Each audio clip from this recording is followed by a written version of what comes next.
Hey, this is iEmpire. Welcome to the channel. Back with Volume 10 in my Nintendo Switch series, where I go through my physical video game collection and try to find games you might not know about, but you want to add to your collection.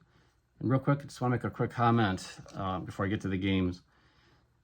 Lately, video games has just been surrounded in controversy after controversy, and particularly Xbox and PlayStation, where they do dumb things and their futures seems to be in question if they're going to have physical gaming in the future. But Nintendo has recently confirmed that the next Switch will support physical video games. So for the next probably 10 years, we're going to be able to look forward to Nintendo supporting physical gaming. Fantastic news. Okay, the first game I have here is Trigger Witch.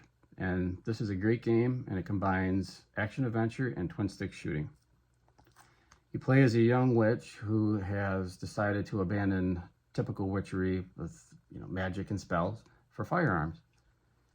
And the action adventure is primarily, there's an overworld where you talk to NPCs and you find treasures and solve puzzles. You find upgrades with different weapons and stuff, all that kind of action adventure things. And then the twin stick shooting is when you go into dungeons and take on the hordes of enemies in those. So again, great game. It's funny, it's got good writing, it's got a cute character, cute story. Then there's the gore of when you are taking on all the enemies, but if you want, you can change that to confetti, the gore for confetti. So, more kid-friendly if that's what you want. Again, though, Trigger Witch, must have.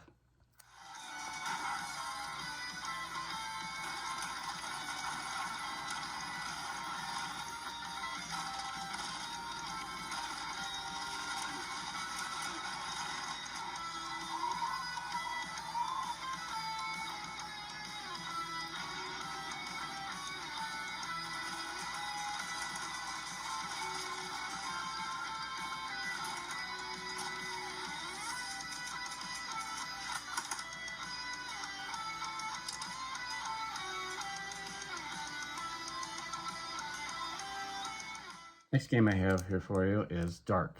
What is it? Dark, the Complete Edition. And this is a horror puzzle game. And you play as Lloyd.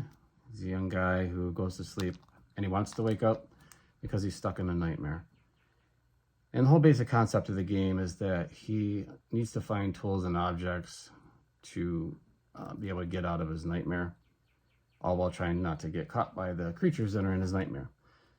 The visual aesthetic of the game is blacks, whites, grays to help create that dreary atmosphere, and the music also does a fantastic job in supporting that nightmare theme.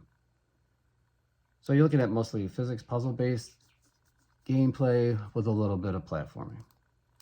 Again, fantastic game, definitely worth a place on your shelf.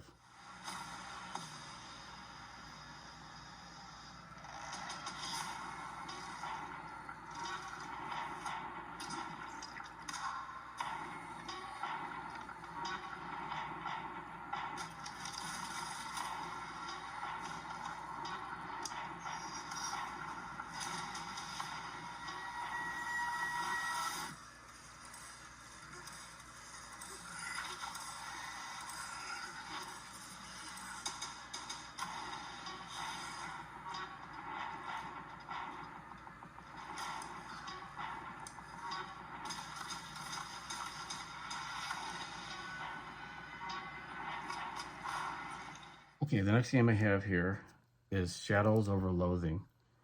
And this is an adventure RPG. And the first thing that sticks out in it, I know, it looks like a 10-year-old made this game. I know. But stick with me because this really is, in my opinion, another must-have. So this game, I think it occurs in the 1920s in Ocean City. And it's got, the quests are done in chapters.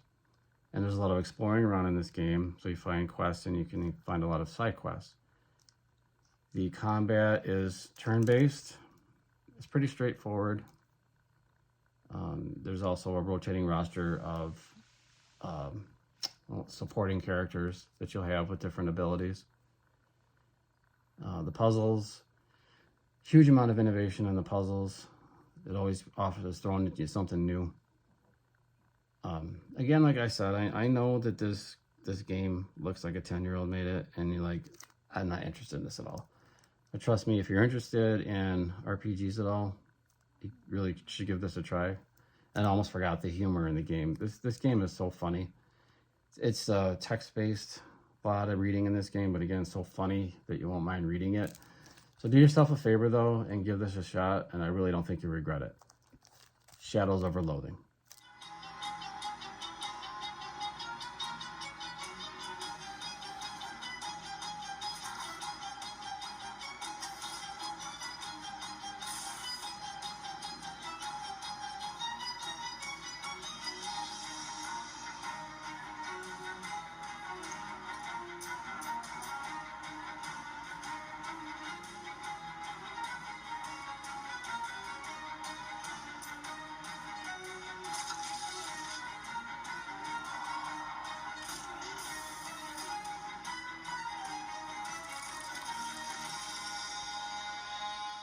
Okay, next game I have here is Shape-Shifting Detective.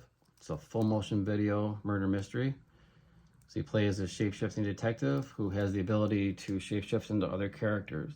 So if he's interested in learning more about a character, he'll shape-shift into them and gain insight in different interrogations and interactions and conversations.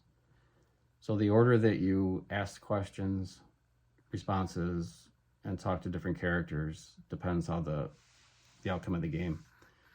There's over 1,600 video responses, so it offers quite a bit of replay. So if you're looking for something different, this is worth a shot. Shape-Shifting Detective. The road to shore, 21, accomplice cellist. Redhead. Scrapple. I know who did it, but I need proof. I'm Violet. Welcome to the guest house. There's going to be another murder. The tarot doesn't just stack numbers to normal murders. Alice, you okay? Will you marry me? I'm going to be saved. We need to save her. You know? Perhaps the murder will bring some tourists in. I won't let you die. You know, you're quite striking. You have one job. Are you a shapeshifter? Don't get caught. I knew it. Can you be anyone you want? You can't just go around kicking people in the balls. Even if you are the vicar's son. I'm not going to freak out over a bit of shapeshifting. I really don't think I'm ready for this. Questions! Question after question after question! Did you kill her? Did you kill Dorota? You can go now. All right, last game I have, and this to me is the gem of the bunch, and that is Guacamelee 1-2 Punch Collection. These are top-tier Metroidvania action platformers.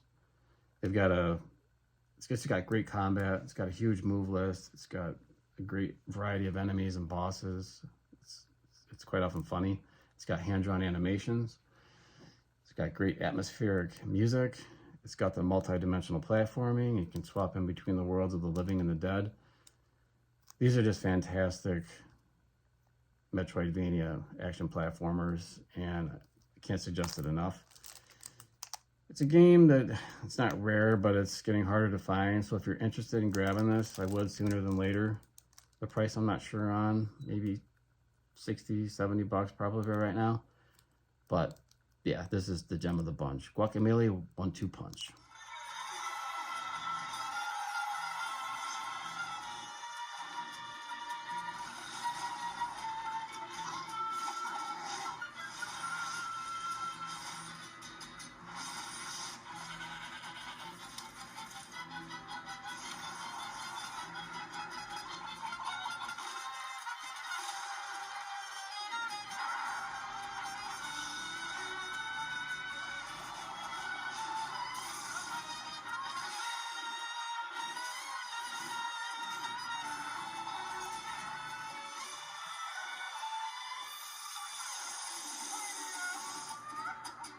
All right, that is it for Volume 10. Thanks so much for watching. If you like the content, please consider to like and subscribe. I'm trying to grow the channel and share these games with other people that love physical video games like you and I do. So until then, I'll see you in the next episode.